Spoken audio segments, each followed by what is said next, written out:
What up, history nerds? I'm Lane.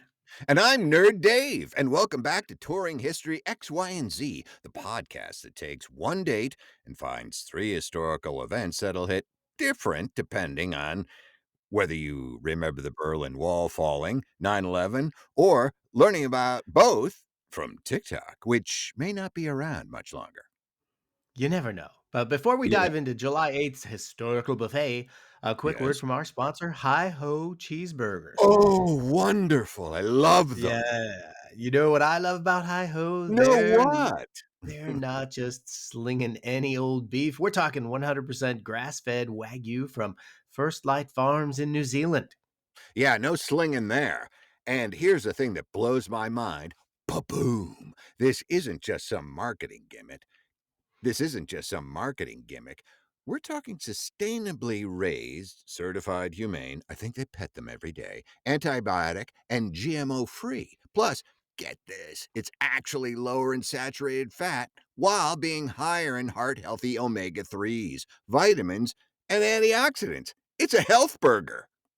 You know where it came from, and you know, this made me think, I'm a Yellowstone fan. I don't know if you Oh, guys have love watched it. all the Love it. Yellowstone stuff, but this would Yeah. be like if the Duttons decided, "You know what we need? A burger place in LA to compete against In-N-Out," and everyone knows it came from the Yellowstone. It's the Yeah. same thing, except the Yellowstone is First Light Farms, and it's a real farm in New Zealand, not That's right. some fake one on TV. No, no, no, they do it right. Yeah. So, So, we're basically, talking you about can feel slightly less guilty about that 3rd burger you're gonna eat, and you can check yeah, them out at hiho.la. That's hiho.la. a third burger. I don't think I've gone there, but I think I could with a hi-ho burger. Yes, do it. Do it now. All right, July 8th. Lane, you ready to time travel? Born ready. But Yeah. first, let's see who we're sharing this date with in the birthday department. Okay, so we've got Kevin Bacon, fat footloose. I can't sing the song, sorry. Turning 66. Yeah, 66 degrees of Kevin Bacon, which is basically the pre-internet version of It's a Small World. Bacon on a hi-ho burger. Yeah, there we go. Ooh, the Kevin Bacon burger. Ah, yes, thank you.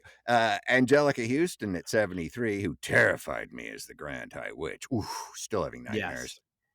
Maya Hawk, 27, proving that nepotism babies can actually be talented. Jaden Smith, also 27, proving, well, jury's still out on that one. Um, And and Beck at 55, the guy who somehow made Loser a hit and then spent decades proving he's anything but. just like us. So, all right, birthday's covered. Now, let's get into the main course. I keep going back to the hi-ho burger. Lane, what really strikes me about July 8th is how this perfect storm of American moments that each generation processes completely differently. Yeah, so Dave, our first stop is July 8th, 1947, when the Roswell Army Field issued a press release claiming they'd recovered a flying saucer from a ranch near Roswell, New Mexico. Of course, the next day they were like, "Psych, weather balloon, don't worry about it." Yeah, flying saucer. How did they even know it was a flying saucer? I mean, what was what was there? And it ain't no weather balloon, some creature with big long fingers? Come on. And here's why this is different for Gen X specifically. You guys grew up during the peak of the government conspiracy theory era. X-Files wasn't just a show. It was basically a documentary to half America. Exactly. We're the generation that watched Watergate unfold through our parents' reactions, saw Iran Contra get swept under the rug, and then spent our teens and 20s with shows like X Files telling us trust no one. Yes, remember that uh, uh, Twilight Zone episode where There's they a man on the plane. yeah, well, that was William Shatner. There's No, a I'm man on the talking about wing. There's a man out there. his first starring role. But Jim, I'm just a country doctor. I'm not an escalator. No, no, the one where they come down the aliens and they say, "Oh, we have a cookbook to serve man," and it's a cookbook. Oh, yeah, we're serving man. Oh, right. And what's fascinating is that Roswell became this perfect metaphor for institutional distrust. Gen X looked at that story and thought, well, of course they're lying. They always lie. Right? We're the latchkey kids who learned early that adults don't always tell the truth. So when the government says weather balloon about something they originally called a flying saucer, we're like, yeah, that tracks with Yeah, everything else we've learned about authority. right. Flying saucer. And it wasn't just paranoia. You had legitimate reasons to be skeptical. This is the generation that watched the Cold War end and thought, wait, how much of this is even real? Yeah. So fast forward to July 8th, 2011, and we've got the launch of Atlantis, the final space shuttle mission ever. Yeah. And it wasn't going up into an ocean, as Atlantis is where the water is. It's No, an this ocean one, of sky, yeah, an Dave. It's ocean of an sky. ocean of Now, sky. this one, this hits millennials right in the collective gut. And here's why. Oh, I can see the wheels turning. We're about to connect some dots, Dave, Yeah, right? dots, stars, whatever. Millennials are the generation that grew up believing in American exceptionalism through the lens of space exploration. You guys watched the shuttle program your entire childhood, one after another, thinking this was just the beginning of some Star Trek feature. And then suddenly, it's over. No more shuttles, no replacement ready to go. Just thanks for playing. See you later. Yeah, no more money. It's the perfect metaphor for the millennial experience. You were told you'd have jetpacks and moon colonies, but instead you got student debt and a gig economy. That's what happened when you don't pay your bills. Yeah, what really floors me is the timing. This is happening right as the millennials are entering the workforce en masse, dealing with the aftermath of 2008. And now the thing that represented American innovation and progress is just done. Done. Right. For Gen X, we were already cynical about big government promises. But millennials watch their childhood symbol of, we can do anything. Man in the moon literally fly away for the last time. And unlike previous generations who saw space exploration as military competition, millennials saw it as human potential. The end of the shuttle program felt like giving up on the future itself. Well, all right. Well, let's speak of things that won't let you down. Well, you know what I'm talking about, Lane. Oh, yeah. Hi ho, cheeseburgers. Hi You ho! know it's not anytime soon, our partnership with these folks. While NASA was ending an era, hiho is starting a new one in sustainable dining. We're talking Wagyu beef from New Zealand's First Light Farms, grass fed, humane, and packed with those omega 3s your millennial heart needs after all that existential space program grief. That's right, Kiwi fans. Plus, it's antibiotic and GMO free, which means you can Instagram your burger without that nagging feeling that you're contributing to agricultural dystopia. Wow. Head to hiho.la and taste the future, since we're apparently not getting moon colonies anytime soon. That's right. Head over to the Hobbit House now. Our final stop brings us to July 8th, 2021, when President Biden announced the U.S. troop withdrawal from Afghanistan. Not the cleanest get out, I have to say. Oh, yeah. Yeah.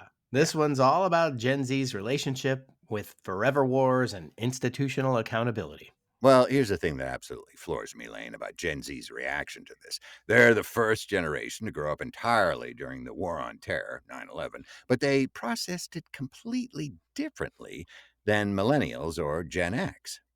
Right, because for Gen Z, Afghanistan wasn't this shocking betrayal or cynical power play. It was just this background noise of American life. Like, oh, we're still doing that war thing? Cool, cool. Yeah, yeah. Oh, we're leaving? Yeah, whatever. Let me go on my TikTok feed. But when Biden announced the withdrawal, Gen Z didn't celebrate like you might expect. They immediately started asking the hard questions.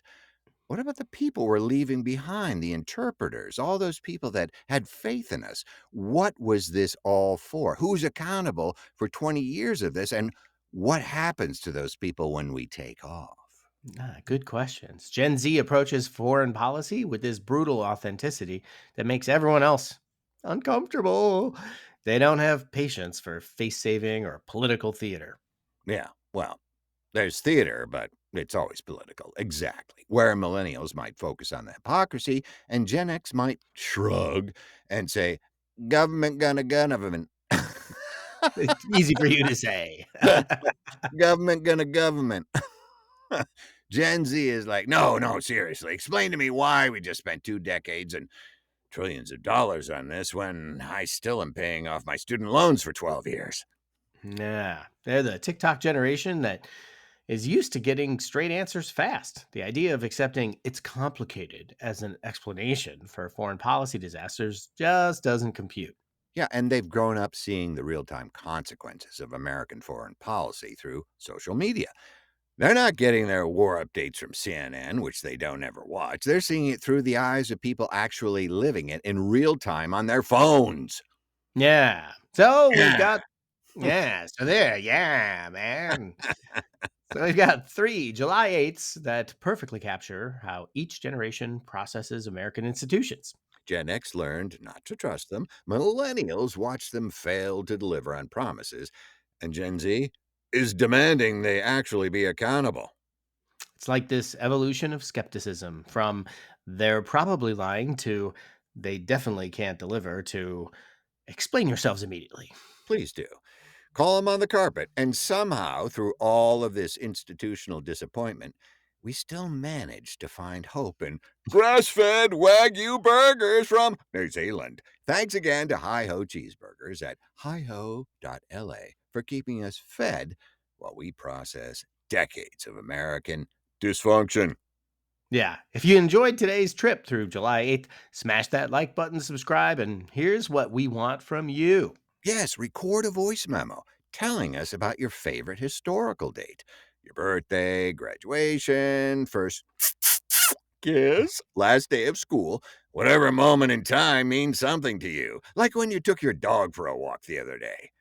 Yeah. And if we use your voice memo in our animated version of the podcast, you'll be brought to life by Says So, our Says so. animatronic robot answering machine, which honestly sounds way cooler than it probably is, but Yeah, you'll have to wait and see. that's right. And you get a free t shirt. So until next time, this has been Touring History X, Y, and Z. Yeah, where the past is always personal and the present is always sponsored by Premium Beef. And us. Yay! See you tomorrow.